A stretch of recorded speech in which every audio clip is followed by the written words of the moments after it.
tudo certo? Estou aqui para te mostrar meu livro que eu escrevi, estou lançando. Aí, já falei dele em outros lugares, mas aí eu quero falar dele agora porque eu vou falar sobre ele numa feira do livro, e aí o assunto que eu vou falar lá é bastante interessante, acho que vale a pena trazer para cá. Bom, em primeiro lugar, eu sou Marcelo Granato, acho que o pessoal aqui do canal já me conhece, né? E, enfim, eu escrevi esse livro e tem uma coisa, um pensamento que vem me acompanhando há bastante tempo e eu venho refletindo sobre isso. Esse livro, na verdade, ele é baseado em uma primeira escrita que eu fiz ainda adolescente, e aí eu reescrevi esse livro agora, e aí tá aqui ele, materializado, né? É um livro... É um romance infantil, é um livro que acontece na época medieval, enfim, e ele traz algumas reflexões que é justamente o ponto em que eu quero chegar aqui. Eu vou falar isso em Imbé, na Feira do Livro de Imbé, porque eu sou morador de Imbé, e aí quero trazer essa ideia. Em primeiro lugar, eu acho que é um consenso de todo mundo que a tecnologia ela acelerou muito, ela vem acelerando muito e numa velocidade muito grande. Quanto menor o espaço de tempo, maior a proporção da evolução tecnológica, certo? Então, por exemplo, inteligência artificial é uma coisa que nasceu agora, em 2022. A internet é uma coisa que nasceu agora, final do século passado, início desse século. As navegações beiram quase já 1000 anos, e assim a gente vai, o espaço de tempo é cada vez menor e o salto tecnológico é cada vez maior. Dentre esses saltos tecnológicos, existem pequenos movimentos que acontecem, e um desses pequenos movimentos é a invenção do scrolling. Scrolling é aquela função do TikTok, a função do Instagram, que tem um vídeo depois do outro, que tu simplesmente desliza o dedo para cima e tem um outro vídeo para ti, e assim vai numa linha infinita, certo? O nome dessa tecnologia é scrolling. A partir do momento que essa tecnologia foi inventada, o uso dessa tecnologia por parte do usuário de telefone celular, enfim, rede social, começou a se mostrar danoso em uma determinada região do cérebro. Porque o scrolling, ele não te pergunta o que tu quer ver. Ele parte de um princípio algorítmico, que é uma linguagem matemática.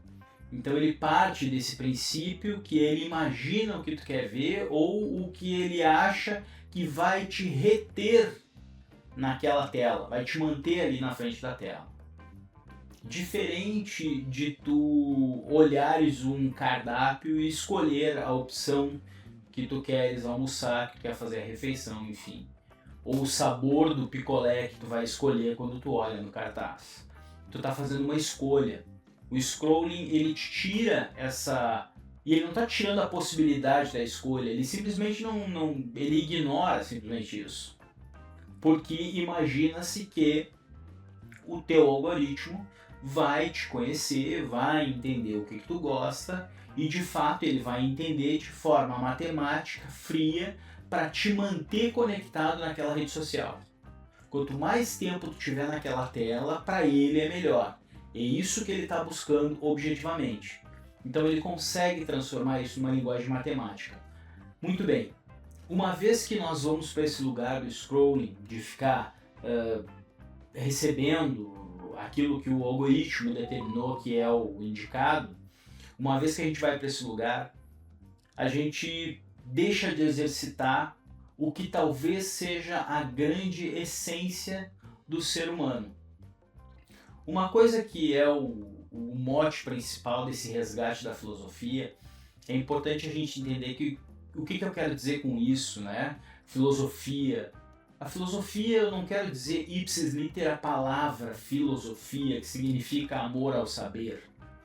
Eu quero traduzir a palavra filosofia e deixar ela como subentendida como o ato de pensar, o ato de refletir. E aí a gente pode pegar esse ato de pensar e ato de refletir e transformar no porquê. Toda vez que a gente pergunta por quê, nós estamos fazendo uma reflexão. A diferença do scrolling e de outras ofertas que a gente recebe diariamente via tecnologia não é um questionamento, e sim uma oferta. Estão te oferecendo alguma coisa. Não estão te perguntando se tu quer entre isso, aquilo, aquele outro. Não, é esse, ó, toma, toma, toma. E aí, se tu não quer, não quer, ok. Eu vou ficando tentando, e alguma das tentativas eu vou acabar acertando e tu vai acabar querendo. Esse é o princípio matemático da inteligência artificial, daquelas ofertas todas que acontecem pra gente na internet. O fato é que um ato de rebeldia, ou pelo menos é isso que tem me parecido, que um ato de rebeldia dos tempos atuais é justamente o ato de ser humano. Quando nós somos humanos, nós paramos para pensar. Quando nós somos humanos, nós exercitamos o questionamento do porquê. Quando nós somos humanos, nós agimos e não reagimos. Reagir é o reflexo de uma ação primeira. Então, veio uma bola, eu dei um tapa, eu reagi. Diferente de veio uma bola, eu pensei que tu tá longe do outro lado da quadra e que se eu der uma raquetada virada, eu vou jogar lá a bola num tempo em que a bola vai chegar numa velocidade antes de tu chegar e eu vou marcar o ponto. Isso não é uma reação, isso é uma ação. Olha o cálculo matemático todo que eu fiz, olha todo o pensamento, a construção da ideia que teve. Isso é pensar. E isso a inteligência artificial ainda não faz e não vai conseguir fazer. Porque a inteligência artificial ela vai conseguir fazer tudo que a gente conseguir traduzir para uma linguagem matemática. E aí aqui eu vou pegar o livro, aqui no livro tem uma cena que me lembra muito isso, que é uma cena da cachoeira, onde o personagem principal, certo, da história, ele tá junto com um cara que pode vir a treinar ele para ser cavaleiro, e eles vão entrar numa curva, num túnel de uma cachoeira grande, aí tem aquele barulho de água caindo, gigantesco, e aí quando eles vão passar por essa cachoeira, ele faz uma pergunta importante pro cara, e o cara responde, mas ele não consegue ouvir, e aquele barulho de água, e aquela coisa toda caindo, e não dava para entender o que o cara tava falando. E aí o cara foi seguindo caminhando, e ele foi indo, aí num dado momento ele parou, ele para, fica prestando atenção, silencia, abre os olhos e foca, concentra o olhar dele no cara que ele tá falando. E o cara tá quase saindo já do túnel ali. E aí o reflexo do sol pega na água, assim, ele consegue ver os lábios, ele consegue fazer a leitura labial do que o cara falou para ele. E ele não conseguia entender a resposta daquele questionamento que perturbava ele por conta do barulho. Porque ele estava muito... em inglês tem um termo que se chama noise, né, que é muito barulhento, tá muito perturbado, tá ocupado. E é isso que o scrolling faz com a nossa cabeça. O scrolling fica dando videozinhos, o TikTok fica dando um videozinho atrás do outro. Na verdade é isso, assim, a cabeça da gente vai ficando ocupada e tu vai vendo e tu vai entrando naquilo e tu te envolve e na verdade tu não percebe, ou pelo menos tu deixa de perceber o tanto quanto deveria ou quanto gostaria de perceber aquelas coisas que realmente são importantes para ti, o que realmente interessa na tua vida. Às vezes tu sabe notícias de diversos artistas, de diversas coisas, de diversos programas de TV, mas tu não sabe exatamente o que está acontecendo com a pessoa ali do teu lado. Porque esse diálogo requer pensar. E pensar é difícil. Pensar não é uma coisa fácil. Raciocinar, fazer uma reflexão não é uma coisa fácil. Porque toda vez que a gente pergunta um porquê, a gente tem que estar preparado para analisar a resposta. Não basta simplesmente ouvi-la e aceitá-la, porque aí é submissão, aí não tem por que perguntar por que se tu vai te submeter. Então, tem essa questão do automático, tem essa questão do despertar. A gente desperta, a gente entende as coisas a partir de um olhar relativamente simples, que é o seguinte: o ser humano, ele se realiza, nós enquanto espécie, seres humanos, nós nos realizamos através daquilo que a gente faz. Então, quando a gente faz alguma coisa, a gente realiza alguma coisa. Então, tu prepara um prato de comida, tu constrói a casinha do cachorro, tu faz um jardim, tu levanta uma casa. Aquilo que tu faz, tu escreve um texto, faz uma música. Quando tu faz alguma coisa, tu te realiza fazendo alguma coisa. O scrolling, essa entrega pronta da tecnologia, das coisas, ela não te dá espaço para que tu realize, para que tu faça. Já está pronto. Tu não precisa pensar qual é o próximo vídeo que tu vai ver. É só passar o dedo para cima que já tem um outro que tu vai gostar. E essa ausência de ter que fazer ou de realizar alguma coisa, isso mexe com uma área do cérebro, como eu disse antes, uma mesma região, que é a que cuida da satisfação, que é o que vulgarmente, normalmente se chama por aí dopamina, né? A região da dopaminosa e tal, uma região dopaminosa.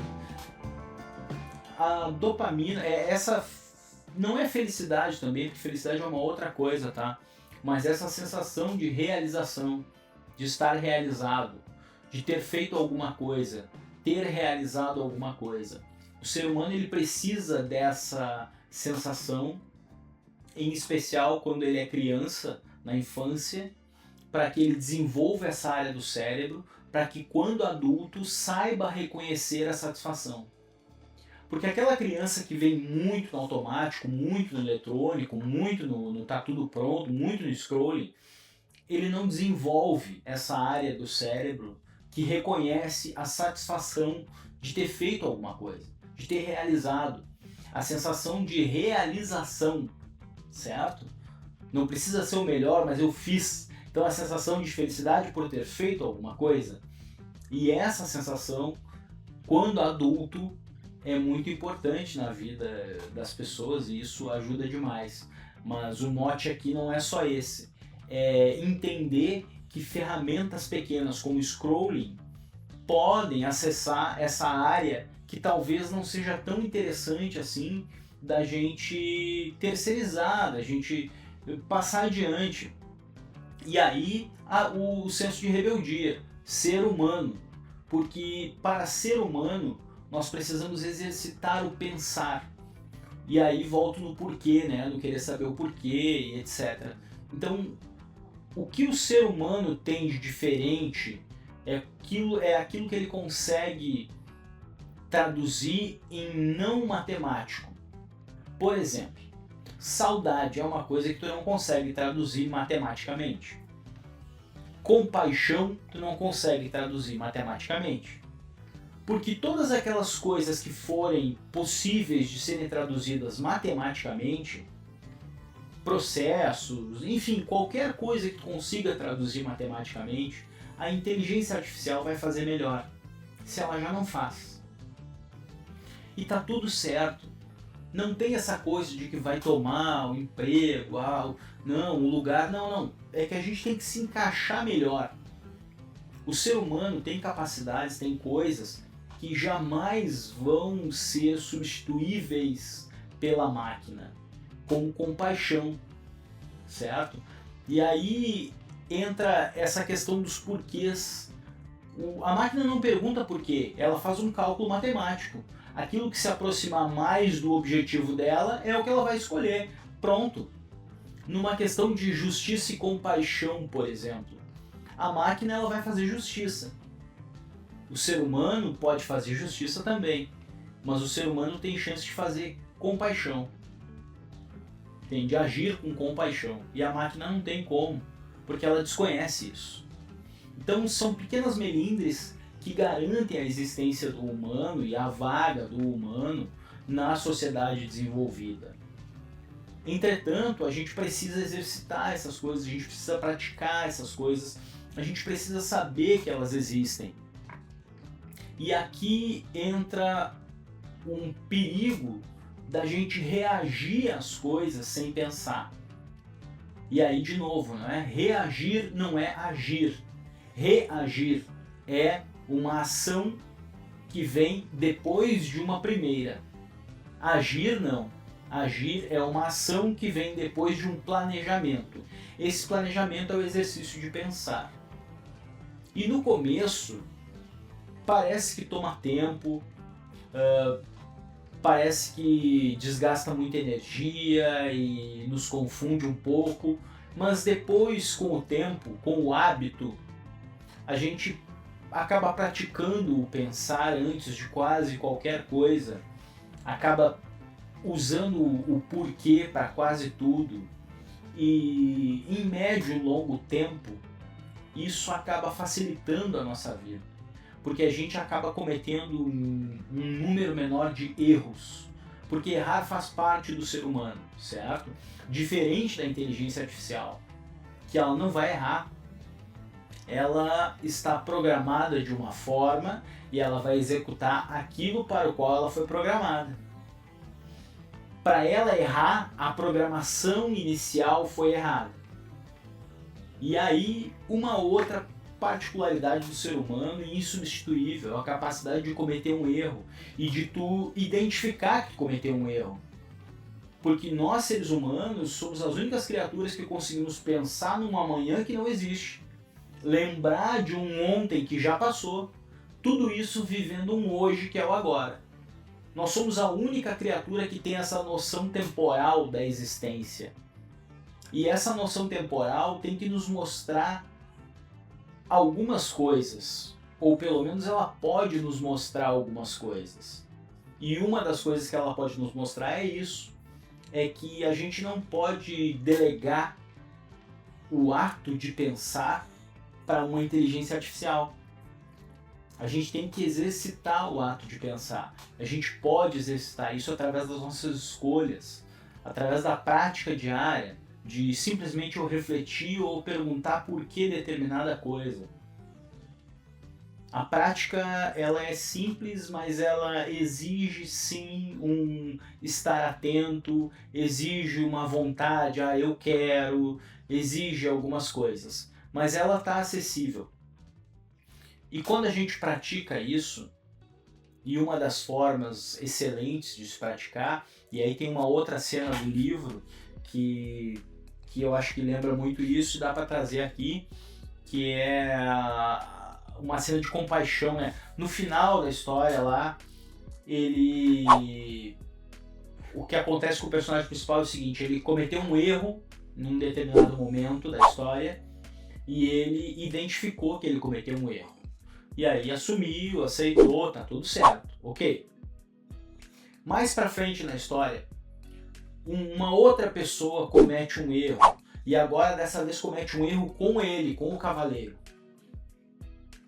E aí o cavaleiro vai e tal para descobrir a coisa, enfim, e chega um momento em que ele tem que fazer justiça ou ele tem que ter compaixão daquele cara que errou. E aí ele tem a compaixão porque ele entende por que o cara errou. E essa compaixão é uma ação humana.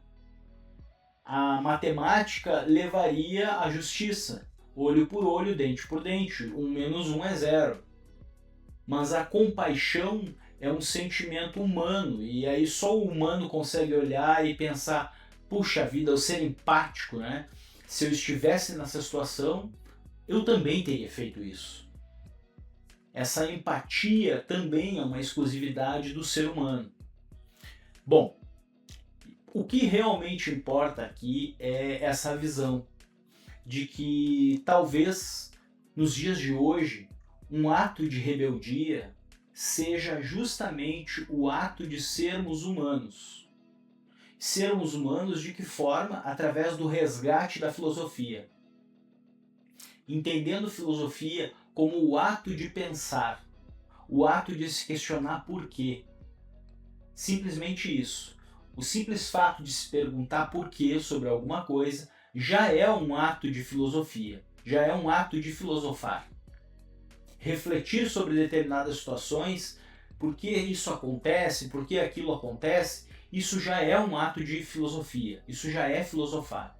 Então, vamos resgatar a filosofia para que o scrolling sirva como uma ferramenta de entretenimento, mas não como uma ferramenta de norteamento da vida das pessoas, certo? Vamos tentar se nortear pelo pensar de novo. Era isso. Tchau.